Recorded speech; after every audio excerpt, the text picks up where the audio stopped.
Hello everyone, welcome back to our channel AS study classes. अगर आपने मेरे channel को सब्सक्राइब नहीं किया है तो जल्दी से मेरे चैनल को सब्सक्राइब करें ताकि जो भी स्टडी रिलेटेड वीडियोस को मैं अपलोड करूं वो आप तक पहुंच सके।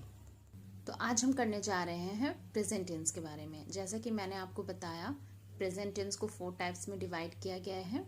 प्रेजेंट इंडेफिनिट टेंस और सिंपल प्रेजेंट टेंस, सेकेंड है प्रेजेंट कंटिन्यूअस टेंस, थर्ड है प्रेजेंट परफेक्ट टेंस और फोर्थ है प्रेजेंट परफेक्ट कॉन्टिन्यूअस टेंस। तो आइए अब हम देखते हैं प्रेजेंट इंडेफिनिट टेंस और सिंपल प्रेजेंट टेंस को बनाने का नियम। तो सबसे पहले प्रेजेंट इंडेफिनिट टेंस को हम पहचानेंगे कैसे। वाक्य के अंत में ता है, ती है, ते है इत्यादि आते हैं तो उसे प्रेजेंट इंडेफिनिट टेंस और सिंपल प्रेजेंट टेंस कहते हैं। जैसे मैंने यहाँ एक एग्जाम्पल दिया है, राम आम खाता है। तो आप देख रहे हैं कि वाक्य के अंत में ता है, खाता है, यानी कि ये प्रेजेंट इंडेफिनिट टेंस है, यानी कि वर्तमान काल। तो अब हम देखेंगे इसे बनाने का नियम। इसका स्ट्रक्चर होता है, रूल्स होता है बनाने का। Subject plus verb 1 plus S और ई एस प्लस ऑब्जेक्ट।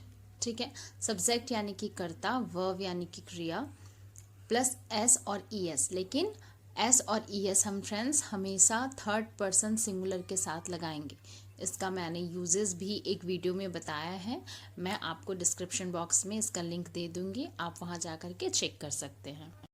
तो अब है subject plus verb 1 plus S और ई एस प्लस ऑब्जेक्ट। तो जैसे कि मैंने आपको बताया, एस और ई एस हमेशा हर वर्ड में नहीं लगाना है, सिर्फ और सिर्फ थर्ड पर्सन सिंगुलर के साथ, और वो भी प्रेजेंट इंडेफिनिट टेंस में ही। तो इसका रूल्स है subject plus verb 1 plus object. ठीक है, तो मैंने यहाँ पे हिंदी में लिखा है राम आम खाता है। तो उसका हम इंग्लिश कैसे बनाएंगे, सबसे पहले सब्जेक्ट देंगे। तो सब्जेक्ट क्या है, राम है, तो यहाँ लिखेंगे राम।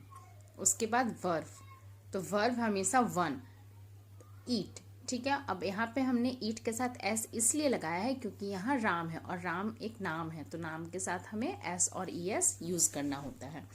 तो Ram eats, then mango object है तो मैंगो, राम ईट्स मैंगो। अब फ्रेंड्स यहाँ पे हिंदी में तो हमने समझ लिया कि वाक्य के अंत में ता है, ती है, ते है रहेगा तो वो प्रेजेंट इंडेफिनिट टेंस है। इंग्लिश को हम कैसे पहचानेंगे, इंग्लिश को पहचानने का यही नियम होता है। ईट यानी कि first form of verb, verb का फर्स्ट फॉर्म रहेगा तो हम पहचान जाएंगे कि ये प्रेजेंट इंडेफिनिट टेंस है। यहाँ है राम ईट्स मैंगो, तो यहाँ फर्स्ट वर्ब लगा है। ठीक है, first form of a verb, इसीलिए ये प्रेजेंट इंडेफिनिट टेंस है। तो प्रेजेंट इंडेफिनिट टेंस को भी 3 पार्ट्स में डिवाइड किए गए हैं। इसके 3 सेंटेंसेस होते हैं। फर्स्ट है अफर्मेटिव सेंटेंस जिसे पॉजिटिव सेंटेंस कहते हैं, सेकेंड है निगेटिव सेंटेंस और थर्ड है इंट्रोगेटिव सेंटेंस। तो इन तीनों के बारे में मैं आपको कैसे बनाना है वो मैं दिखाती हूँ। अफर्मेटिव सेंटेंस यानी कि पॉजिटिव सेंटेंस। ठीक है, सेंटेंस पॉजिटिव वे में होगा तो वो अफर्मेटिव सेंटेंस कहलाएगा। इसे बनाने का तरीका है subject plus verb 1 plus object. अब अगर सब्जेक्ट थर्ड पर्सन सिंगुलर होगा तब हम वर्ब में एस और ई एस लगाएंगे, जैसे मैंने आपको सिंपल प्रेजेंट टेंस में बताया। तो सिंपल प्रेजेंट टेंस ही अफर्मेटिव सेंटेंस होता है। ठीक है, सिंपल प्रेजेंट टेंस ही अफर्मेटिव सेंटेंस होते हैं। तो जैसे सिंपल प्रेजेंट टेंस को मैंने बनाने का रूल बताया, वही सेम अफर्मेटिव सेंटेंस यानी कि पॉजिटिव सेंटेंस को भी बनाने का रूल है। भी मैं आपको यहाँ पे बताती हूँ एक एग्जांपल देके। I play cricket.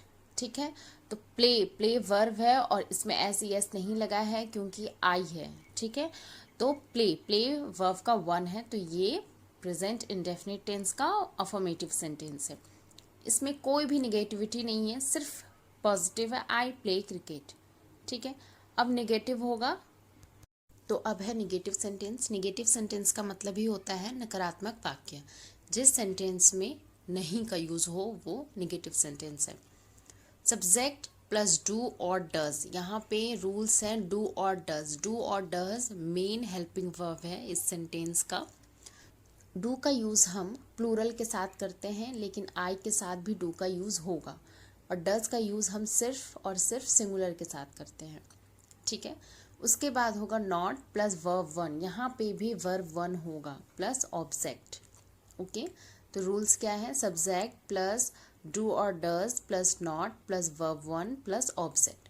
तो फर्स्ट एग्जाम्पल है डू को मैंने दिखा करके एग्जाम्पल दिया है, I do not play cricket. ठीक है, आई सब्जेक्ट है, देन डू का यूज़ है क्योंकि आई के साथ डू का यूज़ होगा, फिर नॉट है और वर्ब वन है प्ले, फिर है ऑब्जेक्ट क्रिकेट। सेकंड है he does not play cricket. अब ही तो सिंगुलर है, तो सिंगुलर के साथ हमने डज का यूज़ किया है, देन नॉट, फिर वर्ब वन है प्ले, फिर object cricket. He does not play cricket. Okay, तो ये हो गया निगेटिव सेंटेंस, इसमें नॉट, डज नॉट और डू नॉट का यूज़ होगा। अब है इंट्रोगेटिव सेंटेंस। इंट्रोगेटिव सेंटेंस का मतलब ही होता है प्रश्नवाचक वाक्य। अब यहाँ पे प्रश्न यानी कि सिर्फ क्वेश्चन पूछा जाएगा, तो ये है इंट्रोगेटिव। इसके रूल्स हैं डू और does plus subject plus verb one plus object. Do और डज सिंपल प्रेजेंट टेंस का हेल्पिंग वर्ब है, इसीलिए कभी भी जब हमें सेंटेंस बनाना होगा तो हेल्पिंग वर्ब को हम फर्स्ट में लगाएंगे ताकि वो इंट्रोगेटिव हो सके। ठीक है, तो इंट्रोगेटिव बनाने के दो तरीके होते हैं। पहला मैं आपको सिखा रही हूँ हेल्पिंग वर्ब को आगे करके कैसे इंट्रोगेटिव सेंटेंस बनाया जाता है। तो इस सेंटेंस का हेल्पिंग वर्ब डू और डज है, तो डू और does plus subject plus verb one plus object. ठीक है, मैं एक एग्जाम्पल देती हूँ। तो फर्स्ट एग्जाम्पल है डू यू प्ले क्रिकेट। तो सेंटेंस में क्वेश्चन मार्क ज़रूर लगेगा, वरना ये इनकम्प्लीट होगा, क्योंकि जब भी हम किसी को कुछ क्वेश्चन करते हैं तो उसमें क्वेश्चन मार्क होना ज़रूरी है। यहाँ पे डू यू, तो यू के साथ डू का यूज़ होगा, इसीलिए डू को हमने पहले लिखा है, do you play cricket. Next है डज ही। अब यहाँ डज क्यों लगा है, क्योंकि ही के साथ डज का यूज़ होता है, इसलिए लिखा है डज ही प्ले क्रिकेट। समझ में आ गया। तो हेल्पिंग वर्ब को पहले करके फिर सब्जेक्ट लिखना है, then verb one plus object, तो ये होगा हेल्पिंग वर्ब से रिलेटेड इंट्रोगेटिव सेंटेंस। अब WH से हम कैसे करेंगे वो दिखाती हूँ। तो अब है WH से इंट्रोगेटिव सेंटेंस। WH मैंने यहाँ लिखा है, इसका मतलब ये नहीं है सिर्फ WH से रिलेटेड क्वेश्चन होंगे, जैसे व्हेन, हु, वेयर, नहीं। WH का मतलब है जितने भी क्वेश्चंस वाले जो वर्ड होते हैं, how, where, when, who, etcetera. ठीक है, तो वो सब होंगे, प्लस डू और does plus subject plus verb one plus object. यहाँ पे भी डू और डज का यूज सब्जेक्ट के अकॉर्डिंग होगा। ठीक है, मैं एक एग्जाम्पल देती हूँ। तो एग्जाम्पल है where do you play cricket. ठीक है, तो वेयर के बाद हमने डू का यूज किया है क्योंकि यू के साथ डू का यूज होगा। Where do you play cricket. Next है where does he play cricket. ठीक है, तो इसमें भी डज लगा है क्योंकि ही है। तो होप आप लोगों को अच्छे से समझ में आ गया होगा। इंट्रोगेटिव सेंटेंस में क्वेश्चन मार्क देना बिल्कुल भी मत भूलिएगा। तो फ्रेंड्स, होप आप लोगों को अच्छे से समझ में आ गया होगा प्रेजेंट इंडेफिनिट टेंस के बारे में।